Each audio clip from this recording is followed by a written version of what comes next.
જે દારૂ અને ડ્રગ્સ લોકોના જીવન છીનવી લેતા હોય, પરિવારો બરબાદ કરી નાખતા હોય, એવા દારૂ અને ડ્રગ્સને ગાંધીજીના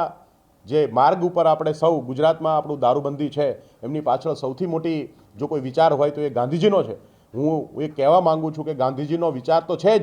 પણ સાથે સાથે ગુજરાત હંમેશાથી આવા નશાઓથી દૂર રહ્યું છે, આવા નશાઓથી આવી તામસી માનસિકતાથી દૂર રહ્યું છે. ત્યારે ગુજરાતમાં એટલીસ્ટ વિશ્વને પણ નોંધ લઈ શકાય એવી દારૂબંધી થવી જોઈએ, એવી દારૂ મુક્તિ થવી જોઈએ કે ગુજરાતના લોકો અને ગુજરાતની જે વ્યવસ્થા છે એ વિશ્વ માટે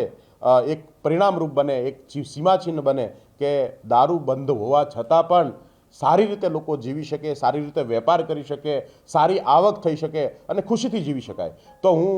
માનનીય ઉમેશભાઈની જે આ માંગણી છે એની સાથે સહમત નથી. ગુજરાતમાં ચોક્કસપણે દારૂ બંધી જ રહેવી જોઈએ અને ગુજરાત એક સારું મોડલ ઊભું થાય અને નશામુક્ત ગુજરાત બને, નશામુક્ત પરિવારો બને અને એના તરફ આગળ વધે,